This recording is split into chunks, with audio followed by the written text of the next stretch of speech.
Siapa yang ingin bahagia angkat tangan. Semoga Anda sehat dan bahagia. Amin. Itu adalah tajuk kumpulan umum kita selama beberapa lama. Berapa lama sudah? Maka ini merupakan pertemuan kita yang kalau dicampur dengan kumpulan umum, kelompok kecil, keluarga dengan senterin.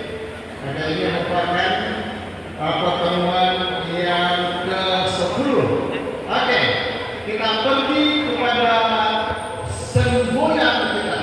Semboyan, saya harap kita sudah biasa dengan semboyan ini, yaitu apabila saya berceramah menyebut 3 perkataan. Yang pertama, kamu akan menyahut dengan 3 perkataan yang terakhir. Dan kalau saya menyebut 3 perkataan yang pertama, maka kamu akan menyebut 3 perkataan yang pertama. Boleh? Sihat dan bahagia. Selamanya. Sekarang dan selamanya. Sihat dan bahagia. Sekarang dan selamanya. Semoga kesehatan dan kebahagiaan milik kamu dan milik saya dan milik kita semua. Amin. Amin. Mari kita baca ayat hafalan kita yang juga menjadi ayat hafalan pernah kita sepanjang beberapa lama kita bertemu, yang terdapat di dalam 3 Yohanes pasal yang pertama ayat yang kedua, dan kita baca ayat ini sama-sama ya. Mari kita baca sama-sama. Saudaraku yang kekasih, aku berdoa semoga engkau baik-baik dan sehat-sehat saja dalam segala sesuatu, sama seperti jiwamu baik-baik saja. Itu adalah doa saya, itu adalah doa kamu, doa kita untuk satu sama lain, supaya kita saling berdoa, mendoakan satu sama lain, supaya kita, kamu dan saya sihat saja dalam segala sesuatu, sama seperti jiwamu, jiwa saya, jiwa kita semua baik-baik saja di dalam limpah dunia kasih Tuhan Yesus kita.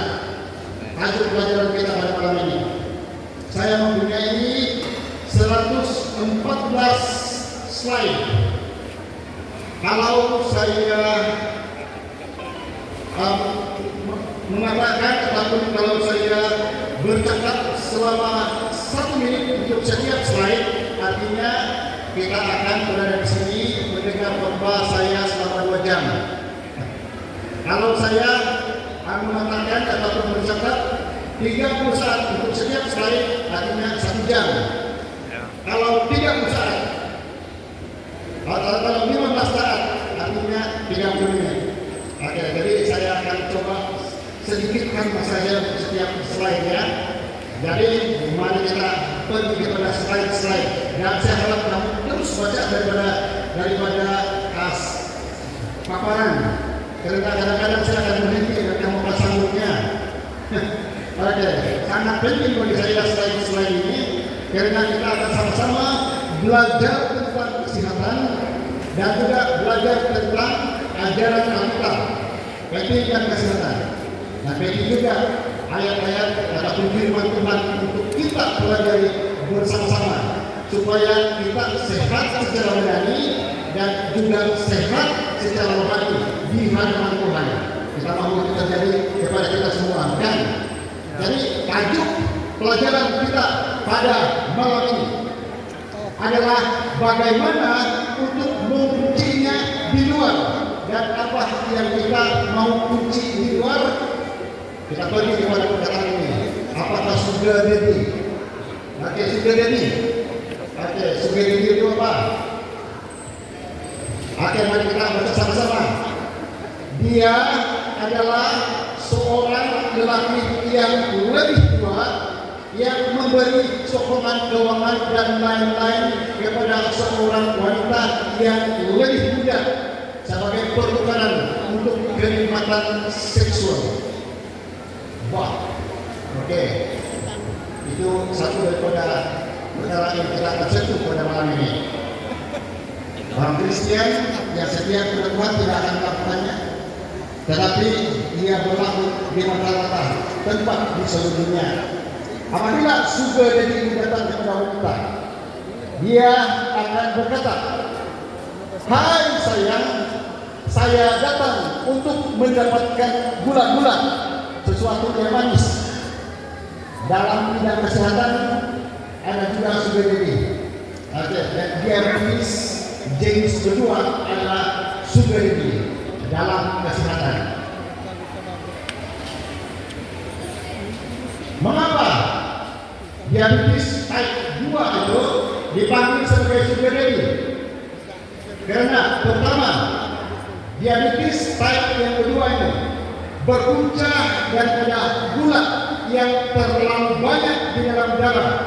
Yang kedua, diabetes type 2 ini secara rahasia menjadi bapa kepada beberapa anak-anak, sama seperti sugar daddy.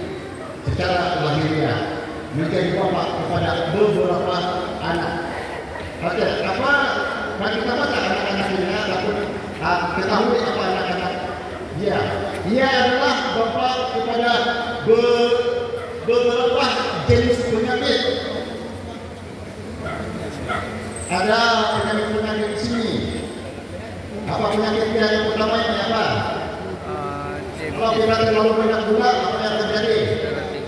Baca, kalau baca, tekanan darah tinggi, apa lagi? Kegagalan buah pinggang, apa lagi? Kita boleh jadi buta, apa lagi? Serangan jantung, apa lagi? Kita boleh mendapat stroke kalau terlalu banyak gula dalam badan kita, apa lagi?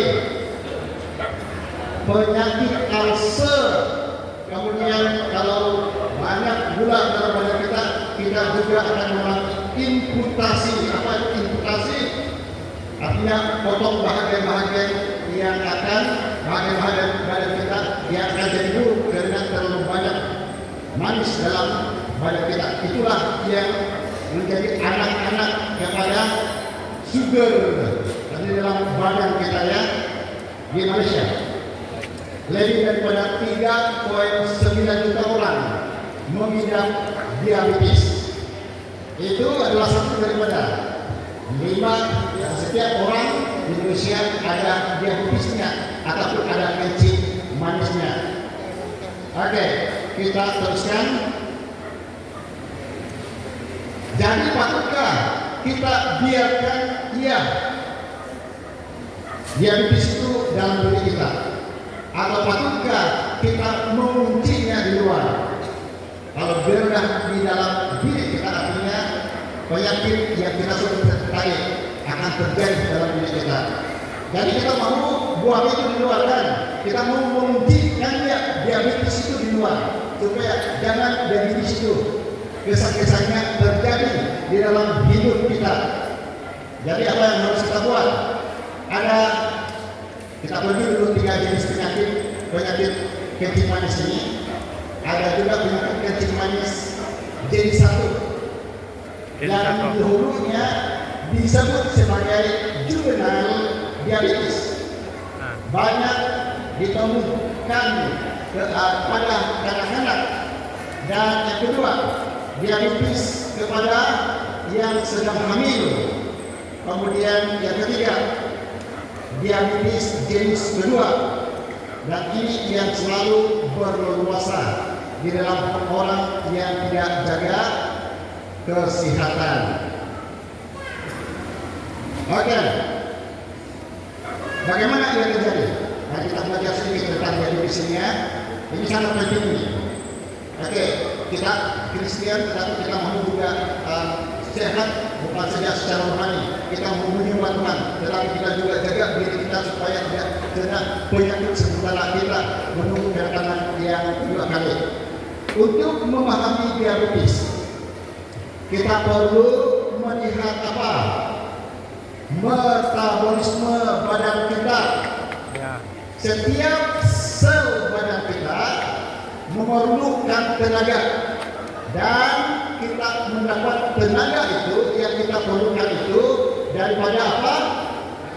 Daripada makanan. Oke, karbohidrat yang datang daripada makanan itu dipecahkan kepada gula yang dinamai glukosa, dan glukosa itu masuk ke dalam darah menjadi sebahagian daripada darah, dibawa ke darah. Kemudian untuk membolehkan glukosa itu dapat digunakan di dalam sel badan, maka ia memerlukan insulin.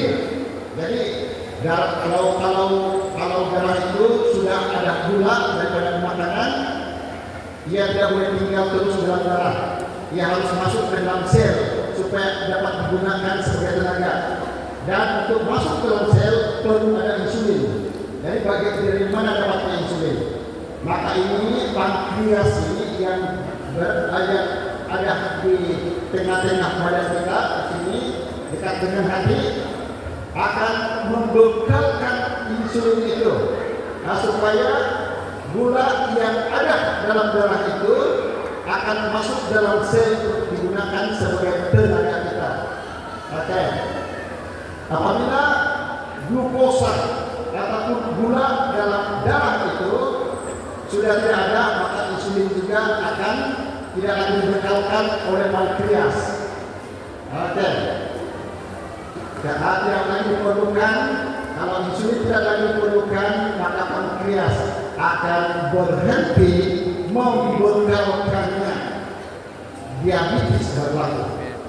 Apabila insulin dalam badan pankreas ini tidak dapat mengeluarkan lagi, terlalu banyak gula yang kita makan, sehingga kan badan kita ini tidak melalui pankreas tidak dapat menghasilkan insulin supaya gula yang ada dalam darah itu boleh masuk dalam sel. Apalagi kalau pankreas sudah rusak, tidak lagi dapat masuk gula itu dalam apa? Dalam sel. Dan itulah sebabnya diabetes ataupun kencing manis. Darah itu manis, kemudian keluarkan gula itu melalui kencing, dan kencing itu manis. Semut akan makan ataupun semut akan datang apabila kencing di satu tempat karena panas. Itulah kencing manisnya. Apabila insulin sudah jadi tiada ataupun tidak mencukupi, insulin perlu disuntik ke dalam badan. Oke, apakah beberapa simptom diabetes? Oke, ini adalah simptom-simptomnya. Tanda-tanda penglihatan kabur, apalagi dahaga yang berlebihan, apalagi keletihan, kerap membuang air kecil, rasa lapar yang berterusan, penurunan berat badan, kudis, luka-luka yang lambat sembuh, dan rasa kebas di tangan dan juga di kaki. Ini adalah simptom tanda kencing manis pada diri kita. Tetapi ada beberapa orang yang walaupun kencing manis, mereka tidak ada simptom-simptom itu. Jadi bahaya juga kan? Dia tidak tahu, tidak tanda-tanda dalam diri dia kencing manis, tapi kalau diperiksa dia kencing manis. Jadi siapa saja boleh mengidap penyakit ini dan tidak mengetahuinya. Oke, tetapi ada kabar baik, dan itu yang kita mau belajar pada malam ini sebelum kita belajar daripada Alkitab. Kita boleh mencegah diabetes. Bagaimana mencegah diabetes? Ada 3 cara dan perlu kita lakukan. 3 cara yang perlu kita lakukan supaya diabetes akan meninggalkan kita, supaya diabetes ini kita kunci di luar kehidupan kita, supaya tidak terjadi lagi gejala ataupun akibat-akibat daripada kencing manis dalam kehidupan kita. Jika kencing manis itu sudah masuk dalam diri kita harus halau dia keluar, dan bagaimana dia boleh dihalau daripada hidup kita. Ada 3 tindakan, dan mari kita belajar tiga tindakan ini. Yang pertama, mari kita ingat untuk supaya kencing manis itu dapat dihalau kalau sudah ada dalam hidup kita, dalam diri kita, supaya dapat dihalau. Awal yang pertama, tindakan yang pertama, kawal pula dalam pemakanan saya, dalam pemakanan kamu, dalam pemakanan kita semua. Awal. Oke. Makanan yang diperhalusi seperti nasi putih, sedap itu nasi putih kan. Tapi sebenarnya kalau kita sudah ada kencing manis, jangan lagi makan nasi putih. Belajarlah makan yang masih ada kulit, jangan yang ada hampa dia, tetapi yang masih ada yang belum diputihkan. Kalau kita pergi ke kedai minta injin padi, atau minta injin dia, jangan sampai tempat itu selaput. Itu yang dimaksudkan di sini. Itu lebih sehat, lebih berkhasiat, dan membuat kita tidak kencing manis. Tapi yang putih walaupun sedap, oke. Pertama bagi kita yang sudah ada kencing manis, tanda kencing manis, dia akan menjadi musuh kita karena dia menggalakkan kencing manis. Semua itu boleh berubah menjadi gula dengan cepat dan mengatasi sistem pencernaan. Oke. Badan boleh mendapat gula yang lebih baik daripada digiling penuh. Oke, ini adalah digiling. Saya pikir daripada temuan pertama dalam kelompok kecil dan juga dalam sekali-sekali sentiasa disebut tentang makanan-makanan sehat, dan ini adalah di antara makanan yang disentuh setiap hari kan. Dan marilah makan ini supaya lebih sehat, supaya tidak ada kencing manis. Malam ini kita belajar tentang kencing manis, supaya tidak kita mendapat kencing manis. Gunakan sereal gandum, roti gandum, beras merah, sayuran tidak berkanci seperti brokoli, menghasilkan glukosa yang sedikit, tidak banyak gula dalam sayur-sayuran ini. Lalu kalau kita makan ada fibernya ataupun ada seratnya yang sangat menyehatkan pada kita. Gunakan makanan ini, makan makanan yang seperti ini supaya kita lebih sehat. Seterusnya, gula semula jadi ini, yang semula jadi yang tidak dibuat-buat, yang tidak ditapis-tapis lagi gulanya, ataupun tapis-tapis. Kalau yang ditapis itu yang refine itu bahaya. Gula semula jadi boleh memasuki aliran darah secara perlahan-lahan. Kalau kita minum glukos, bagus kita minum glukos, bagus juga kalau mereka yang kurang glukos dalam badan. Tetapi kalau sudah ada tanda-tanda banyak glukos kita cukup makan, kita mau minum glukos lagi, itu tidak bagus. Sebab glukos itu adalah gula yang terus dapat diserap oleh badan.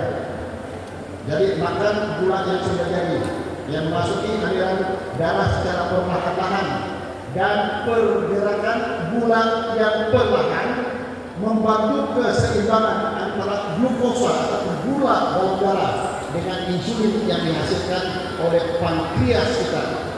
Sempat lagi insulin itu dihasilkan supaya darah yang manis itu yang penuh dengan gula itu dapat gula itu akan dimasukkan dalam sel-sel kita untuk digunakan dan tidak manis lagi darah kita. Oke. Makan buah-buahan. Semua buah-buahan mempunyai gula seperti yang dicerna dengan selamat. Juga perhatikan size makan Anda. Kalau ada istilah sedikit yang biasa kita tahu, sebab kita ada gunung Kinabalu tadi. Kalau ada potluck, wah gunung Kinabalu sedap kita makan. Tapi kalau itu kita punya nasihat dari jangan mungkin sekali-sekali gunung Kinabalu kita makan bolehlah. Tapi kalau pagi gunung Kinabalu, tengah hari gunung Kinabalu, malam gunung Kinabalu, ada masalah nanti dengan kesehatan kita. Bersederhanalah, size makanan kita sederhana saja maksud pelajaran kita pada malam ini. Oke, seterusnya, lebih banyak makanan yang kita makan, terutamanya karbohidrat ini, maka lebih banyak juga gula dalam darah kita. Dan kalau lebih banyak gula dalam darah, artinya lebih banyak lagi ketidakseimbangan insulin. Dan itu akan menyebabkan risiko besar untuk mendapatkan diabetes ataupun kencing manis. Oke, kita teruskan lagi. Oke, sedang dipikirkan dan keju semuanya manis-manis, tapi sedap-sedap semuanya. Tapi semuanya mempunyai gula yang banyak dan boleh meningkatkan paras gula ataupun glukosa dalam badan kita. Makan boleh juga makan, sebab makan saya juga tidak makan, tapi makan sedikit-sedikit saja. Makan sedikit-sedikit saja. Kalau biasa makan banyak-banyak, mungkin kita harus belajar sekarang untuk makan sedikit-sedikit supaya itu juga untuk keselamatan ataupun untuk kesehatan kita. Kalau saya sehat, istri gembira, karena saya sehat. Kalau istri saya gembira, maka bahagia kan? Kalau istri itu sehat, saya pun bahagia. Anak-anak sehat, semua kita sehat, semua kita gembira. Ini maksud pelajaran kita ini. Kita jaga diri kita supaya kita sehat dan bukan kita saja yang bergembira karena kita sehat, tetapi keluarga kita kecil kita ataupun keluarga besar gereja. Apabila ada seorang yang tidak sehat, kita berdoakan, mau berdoa. Itulah sebabnya kita perlu sehat supaya tidak perlu lagi ada doa untuk kesehatan. Tetapi ada doa-doa yang kita akan layankan, adalah doa-doa untuk membuat pekerjaan Tuhan. Dan lebih bukan di sana, bukan tentang kesehatan lagi, karena semua kita sehat-sehat kalau kita jaga kesehatan kita. Ini juga perlu kita hati-hati. Yang suka minum pil soda, hati-hati, karena soda pil yang minuman ini mengandungi 8 hingga 12 sudut gula. Oke, banyak gulanya. Jadi ubah minuman manis kepada air yang lebih berkhasiat. Berarti apa air yang lebih berkhasiat? Air biasa yang tidak ada apa-apa. Air bening kata orang Indonesia. Air jernih. Oke, itu yang paling sehat. Oke, pengawalan makanan boleh membantu pengawalan diabetes ataupun kencing manis dalam kehidupan saya dan kamu. Nasihat Yesus, mari kita baca sama-sama dalam 1 Korintus 10 ayat 31. Mari kita baca sama-sama. Jika engkau makan atau jika engkau minum atau jika engkau melakukan sesuatu yang lain, lakukanlah semuanya itu untuk kemuliaan siapa? Untuk kemuliaan Allah. Jadi apapun kita lakukan, termasuk apabila kita masak, apabila kita menyediakan makanan kita, marilah kita sediakan untuk kemuliaan Tuhan, dan Tuhan akan memberkati kamu dengan saya. Kesehatan badan juga kesehatan rohani. Karena semuanya kita lakukan untuk kemuliaan Tuhan. Mari kita teruskan. Perkara tindakan yang kedua. Sementara tindakan yang pertama apa? Kawal gula dengan mengawal pemakanan. Yang kedua di sini, jadikan senaman sebagai sahabat Anda. Apabila ada diabetes, gula sudah kencing manis kata dokter dalam hidup kita, belum ada gejala, bersyukurlah kalau belum ada gejala. Tapi kalau sudah dokter dapat detek dan kita ada kencing manis, mari kita makan, kawan makan.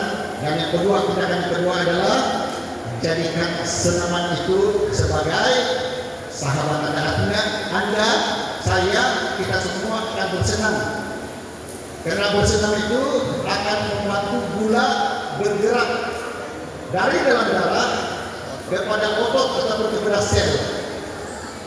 Bagaimana itu berlaku? Bagaimana itu berlaku? Oke. Setiap senaman setiap hari dapat membantu kita melawan diabetes. Bagaimana? Senaman seluruh tubuh adalah yang terbaik. Apa? Oke. Berapa masa minimal? 30 menit hingga 30 menit. 30 menit setiap hari, 5 hari dalam seminggu. Oke. Kita akan sebutkan ya bagaimana itu berlaku ya. Bagaimana apa yang membuat kita lebih sehat kalau kita senaman. Jika kita bekerja sama dengan Dia, yaitu Tuhan. Apa janji Tuhan? Mari kita baca Yesaya 58 ayat 8. Lukamu akan pulih dengan segera. Oke. Mari kita uruskan berat badan Anda. Oke, mari kita urus berat badan saya. Oke, bagaimana? Oke, tubuh yang berlebihan berat. Nah, ini saya memiliki volume darah yang lebih besar. Dan lebih banyak darah ada pada tubuh kita, maka lebih banyak gula yang akan terakumul dalam diri kita. Dan itu memerlukan lebih banyak insulin untuk memasukkan darah itu yang manis itu gula dalam muscle ataupun dalam sel-sel tubuh kita. Dan kalau terlalu banyak gula, pankreas mungkin ada haknya untuk berapa yang boleh kita keluarkan. Itulah sebabnya kita perlu idealkan badan kita supaya semuanya pada tahap yang dapat dikawal. Pankreas dapat mengeluarkan insulin yang secukupnya untuk mengawal gula dalam darah kita, memasukkan gula dalam darah kita itu ke dalam muscle kita, ke dalam sel kita untuk digunakan. Tapi kalau terlalu besar dari sini badan, artinya mungkin pankreas itu akan menjadi lemah dan kemudian tidak lagi dapat menghasilkan insulin yang cukup dan kemudian lahirlah diabetes ataupun kencing manis. Ketidakseimbangan ya. Ketidakseimbangan apa? Ketidakseimbangan glukosa dan insulin ini menyebabkan diabetes. Karena itu kurangkan berat badan. Karena kurang berat badan, maksudnya kurang berat badan akan bermaksud kurang darah dalam badan, maka kurang juga itu gula tertampung dalam badan kita. Dan kalau kurang itu darah tertampung dalam diri kita, maka lebih kawalan untuk tidak mendapat diabetes. Oke, untuk tidak mendapat diabetes. Oke, bagaimana saya boleh menurunkan berat badan saya? Kurangkan makan dan lebihkan bersenam. Oke ya. Oke, apa nasihat Tuhan? Mari kita baca sama-sama Ibrani 15 ayat 1. Hendaklah menjauhi beban dan dosa yang amat mudah menjerat kita. Oke, kita teruskan ya. Jadi kawan-kawan Anda untuk kawankan diabetes. Oke, perhatian. Terdapat beberapa keadaan kronik di mana diabetes mungkin tidak dapat dipulihkan dengan sepenuhnya. Kalau sudah lama kita mengamalkan kehidupan yang tidak sehat, maka diabetes ataupun kencing manis kita tidak lagi dapat disembuhkan. Tetapi kalau kita melakukan 3 sebentar tadi, kita akan ulangi lagi, obat yang diperlukan akan berkurangannya. Kita akan semakin lama semakin kurang obat kita. Jadi ada 3 tindakan yang perlu untuk mengawal diabetes. Apa itu? Oke, baca. Kita kawal pemakanan kita. Yang kedua, kita bersenam. Yang ketiga, kita kawal berat badan kita. Oke, siapa yang ingin berkata iya kepada 3 tindakan ini supaya kita lebih sehat? Iya, angkat tangan. Semoga Tuhan memberkati semua. Kita pergi kepada bahagian rohani pada saat ini. Yesus telah menceritakan satu cerita yang luar biasa. yang boleh menjadi pelajaran bagi kita yang terdapat dalam Lukas pasal 15. Sebenarnya beberapa ayat tapi diambil 2 ayat yang pertama di sini, yaitu yang terdapat dalam ayat yang ke-11 dan ayat yang ke-12 yang mengatakan ini. Ada seorang yang mempunyai 2 anak laki-laki. Kata yang bongsu kepada ayahnya, "Bapa, berikanlah kepadaku bahagian harta milik kita yang menjadi hakku." Lalu ayahnya membagi-bagikan harta kekayaan itu di antara mereka. Beberapa hari kemudian, anak bongsu itu menjual seluruh bagiannya, lalu pergi ke negeri yang jauh, dan anak itu terlibat dengan kehidupan dia. Dalam kesehatan, kalau kita makan secara liar, artinya kita akan dapat diabetes. Anak bongsu ini juga telah pergi daripada ayahnya, menjual harta yang dia dapati daripada ayahnya dan pergi ke negeri jauh. Kemudian apa yang dikatakan oleh Alkitab, cerita daripada Yesus sendiri, di sana ia memboroskan harta miliknya itu dengan hidup berfoya-foya. Ya, memang hidup berfoya-foya itu kadang-kadang kita rasa, tapi kalau kita hidup dalam dosa kadang-kadang manis-manis semua kehidupan itu. Minum minuman keras itu sangat aromatik. Oke, bisa celup yang mahal, aromatik juga. Menarik di gelap malam, aromatik juga. Menonton film lucu, aromatik. Tidak menghormati hal sabar dan pergi bersama pun aromatik. Dan memperjudikan uang pun semua mengatakan keseronokan, dan itulah yang dilakukan oleh anak ini, dan itu juga yang dilakukan oleh sebagai manusia. Itulah kencing manis mereka. Anak muda ini memakan gula rohani yang salah. Beberapa anak-anak Tuhan melakukan hal yang sama. Jadi Tuhan berkata, janganlah kamu mengasihi dunia dan apa yang ada di dalamnya. Tetapi dosa membawa beberapa akibat yang mengerikan, sama seperti gula dalam darah kita. Dan ada banyak penyakit yang datang dalam kehidupan kita. Kalau kita biarkan gula itu terus berada dalam darah kita, begitu juga dengan gula dosa, ia juga akan membawa akibat yang mengerikan dalam kehidupan kita. Nah, kita teruskan baca cerita anak bongsu dalam Lukas pasal 15 tadi. Setelah dihabiskannya semuanya harta yang sudah diberikan oleh ayahnya, timbullah bencana kelaparan di dalam negeri itu, dan ia pun mula melarat. Uangnya habis. Wanita-wanita yang ada di sekelilingnya pun tidak ada lagi. Kawan-kawannya yang sentiasa berada di samping dia, suatu ketika pada waktu dia berpoyak. Pada saat itu, ingat, itu semua hal-hal dunia yang boleh menyelamatkan kita. Apa saja.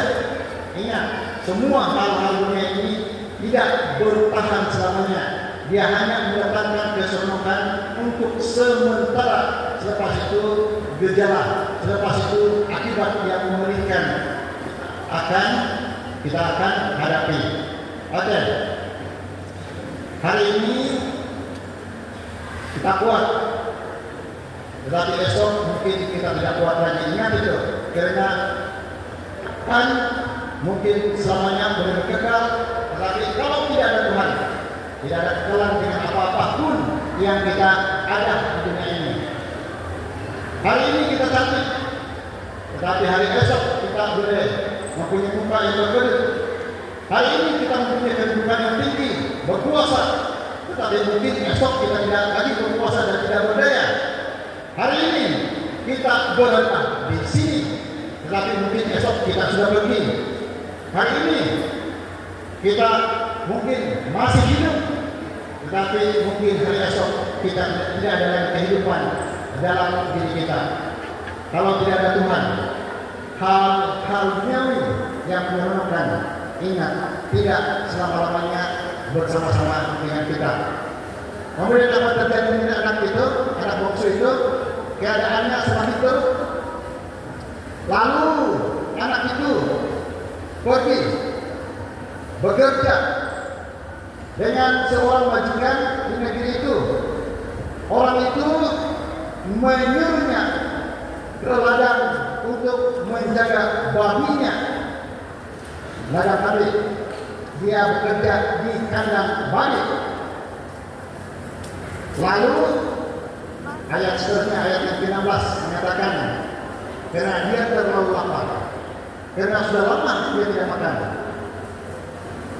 Anak bungsu ini yang selama ini berfoya-foya, dia pada saat ini sangat lapar dan ingin mengisi perutnya dengan ampas ataupun makanan yang menjadi makanan babi.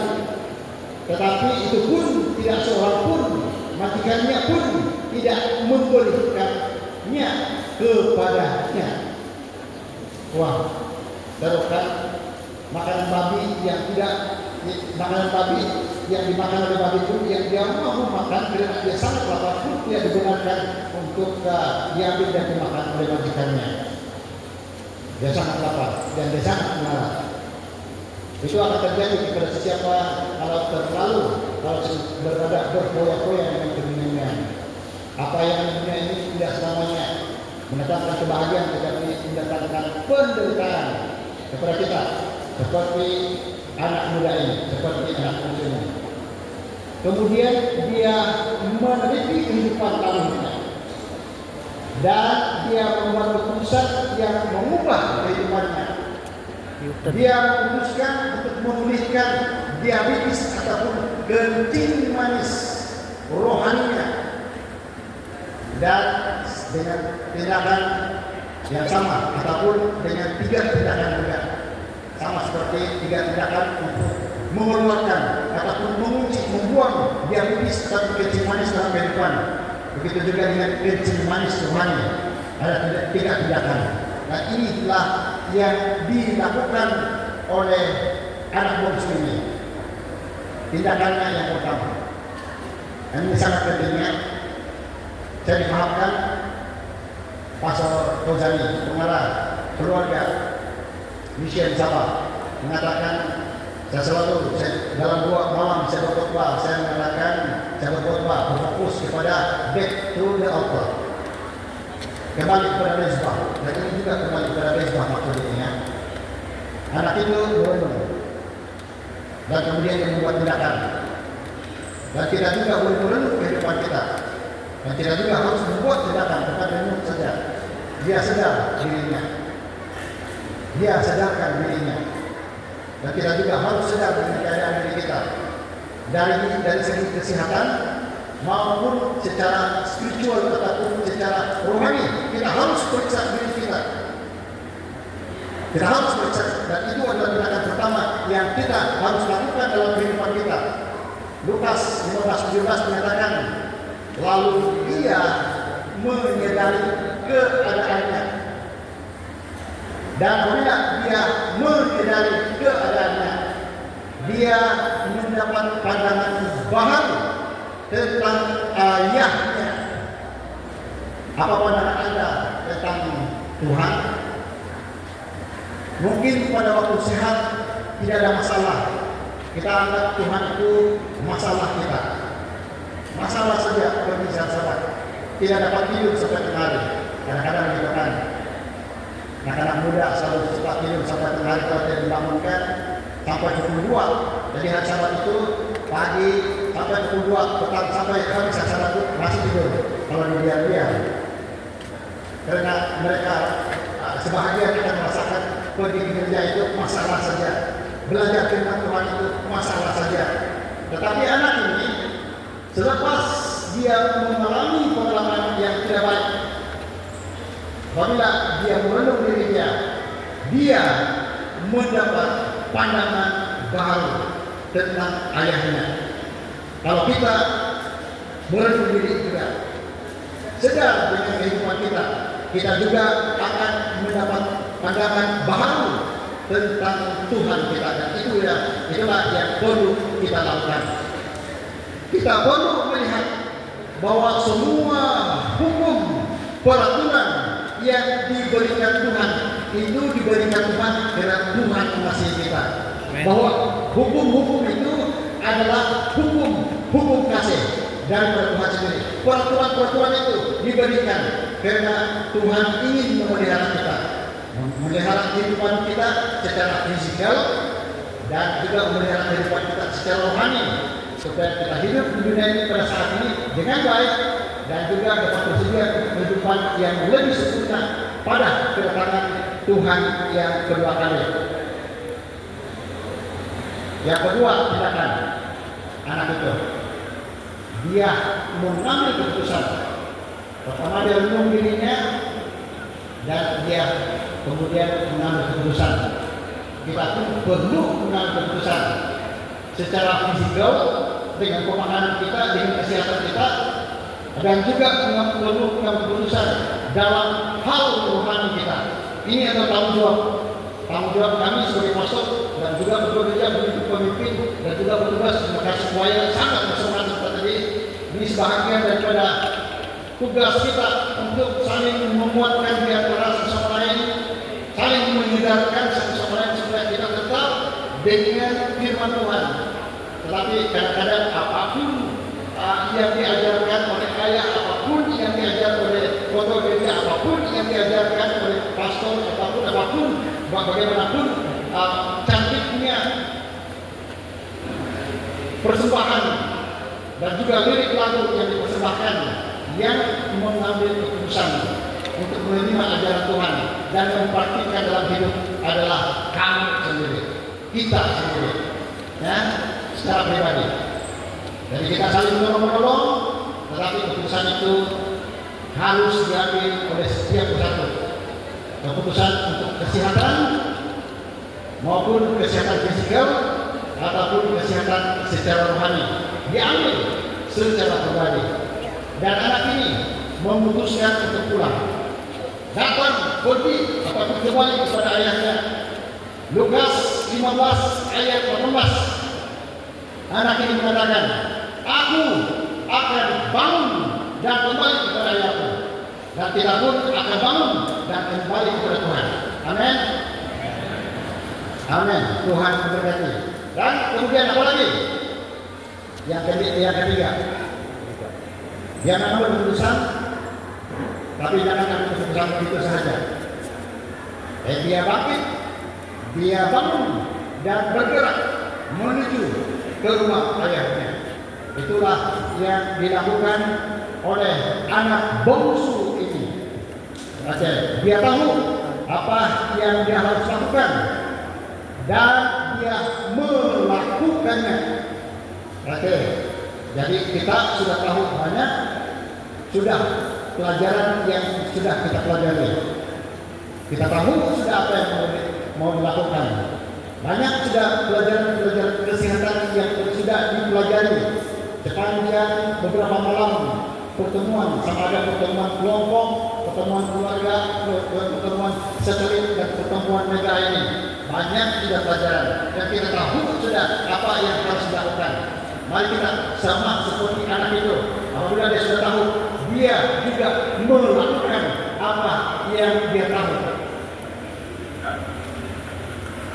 Apa yang dia lakukan? Ayat 20 mengatakan, maka bangkitlah ia dan pergi kepada bapaknya. Dan kita pun harus bangkit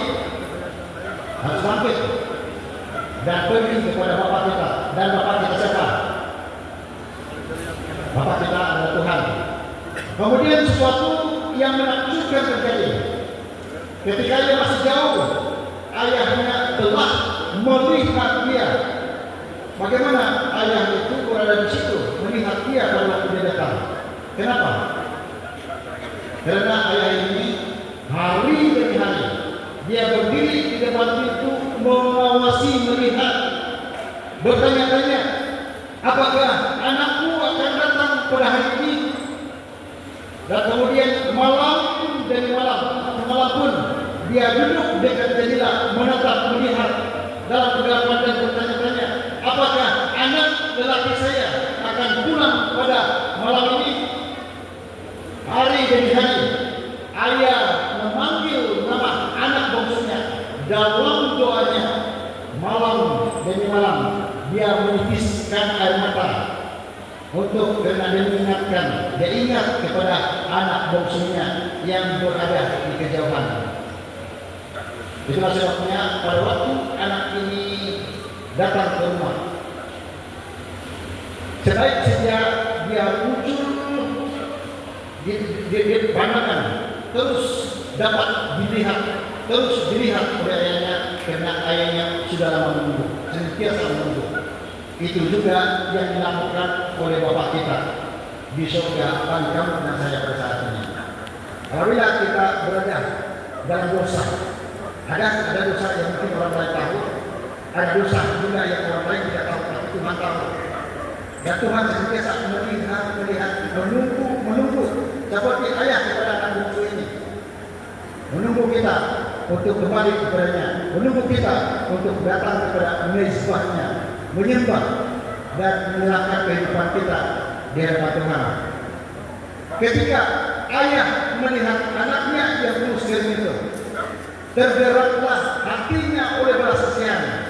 Ayah itu berlari mendapatkan dia, lalu merangkul dan mencium dia. Sungguh kasih yang tiada bandingannya, tiada bandingan kasih ayah itu terhadap anak bungsunya. Kemudian sang anak berkata kepada ayah, saya tidak layak lagi disebut anakmu.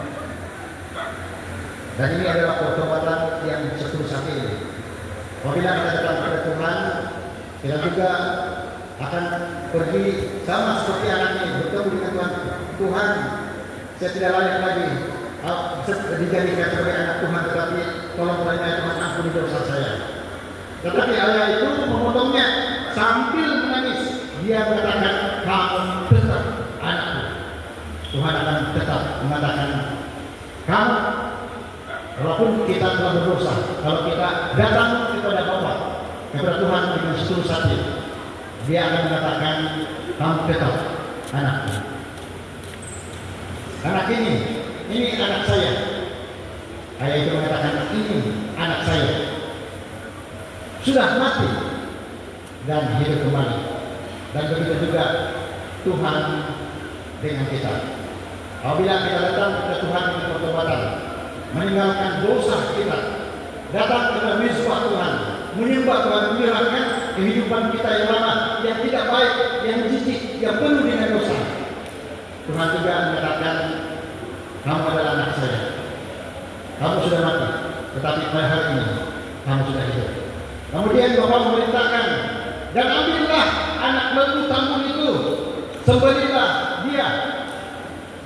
Kemudian seterusnya dalam Lukas pasal 15 ayat 23-24 mengatakan, perayaan diadakan menyambut kedatangan, menyambut kembalinya anak bungsu itu. Dan ayah mengatakan, marilah kita makan dan bersukacita. Marilah kita makan dan bersukacita. Apabila kita bertobat, apabila kita meninggalkan dosa kita dengan sepenuh hati kita dan datang kepada Bapa, datang kepada Tuhan, memohon keampunan, dia juga akan mengatakan seperti yang dikatakan tadi, anak, kamu adalah tetap anak saya. Kamu sudah mati, tetapi hari ini kamu sudah hidup. Dan kemudian ada juga selebrasi, ada perayaan di surga, karena kamu, karena saya, karena kita sudah datang kepada Tuhan dalam pertobatan. Tinggalkan manisnya dosa. Mari kita tinggalkan manisnya dosa, karena ada gejalanya, ada akibatnya. dalam kehidupan. Manisnya dosa itu sementara saja, tetapi manisnya surga itu selama-lamanya, dan itu yang Tuhan mau kita terima pada waktu kedatangannya yang kedua kali. Ulanglah, kembalilah kepada Bapakmu yang tercinta, datang dan biarkan Juru Selamat Anda memeluk kita dengan kasih-Nya. Pulanglah malam ini, pulanglah ke pangkuan Bapa kita, yaitu Tuhan yang di surga, yang mengasihi kamu dan saya. Mari kita bertobat, mari kita tinggalkan dosa. Ini adalah masa kita untuk meninggalkan dosa. Jesus is coming soon. Ini adalah tema IBHIM. Jesus is coming soon, getting warm. Berarti untuk melibatkan diri dalam kedatangan Yesus yang kedua kali, untuk melibatkan diri untuk mengungsikan firman Tuhan kepada orang lain, kita perlu pastikan diri kita sudah datang kepada Tuhan, sudah datang kepada Tuhan memohon diampunan secara pribadi, sehat secara rohani, sudah disehatkan oleh Tuhan. Barulah kita dapat mengungsikan firman Tuhan itu kepada orang lain, dan barulah orang lain akan menerima dengan senang hati, dengan penuh keyakinan, dan barulah ramai orang yang akan bersedia menyambut kedatangan Tuhan yang kedua kali. Saya juga berada, ataupun sudah diumumkan seperti dan selalu diumumkan, sudah beberapa kali saya datang ke kawasan ini, dan kamu kenal saya sebagai pengarah pelayanan keluarga, dan selalu saya katakan apabila mengungsikan firman Tuhan itu. Nah, hari ini saya katakan lagi, apabila kita mengungsikan firman Tuhan itu, kita pun mengungsikan firman Tuhan itu terlebih dahulu kepada keluarga kita, kepada suami kita, kepada istri kita, kepada anak-anak, berapapun anak-anak yang Tuhan telah percayakan mereka, berikan kepada mereka firman Tuhan itu, supaya mereka juga sehat secara rohani dan bersedia dengan kedatangan Tuhan kedua kali. Kedatangan Tuhan yang kedua kali itu akan menjadi lebih bermakna, lebih penuh kebahagiaan. Apabila pada waktu itu kita sebagai ibu bapak ada di situ menunggu kedatangan Tuhan kedua kali, layak masuk ke dalam kerajaan surga. Dan anak-anak kita juga ada di situ bersedia dengan kedatangan Tuhan yang kedua kali. Tetapi walaupun kita gembira karena kita dibawa masuk oleh Tuhan, layak masuk dalam kerajaan Tuhan, tetapi anak-anak kita, kemudian istri kita atau suami kita tidak masuk dengan kita, tidak sempurna lagi kebahagiaan yang seharusnya sempurna waktu kita masuk ke dalam kerajaan. Jadi, mari pada hari ini, mari kita putuskan ambil tindakan untuk datang kepada Tuhan, bertobat, tinggalkan dosa, dan kemudian kongsikan firman Tuhan itu kepada orang tersayang kita, supaya orang tersayang kita bersama-sama dengan kita bersedia menyambut kedatangan Tuhan kedua kali. Semoga Tuhan menjadi milik kita dan milik saya, milik kita semua. Semoga Tuhan memberkati kita dengan kebahagiaan yang sejati dari pimpinan kebijakannya sampai Tuhan datang pada kali kedua. Semoga Tuhan juga memberi Anda kesehatan, sukacita sampai Dia datang pada kali yang kedua. Amin. Tuhan memberkati kita.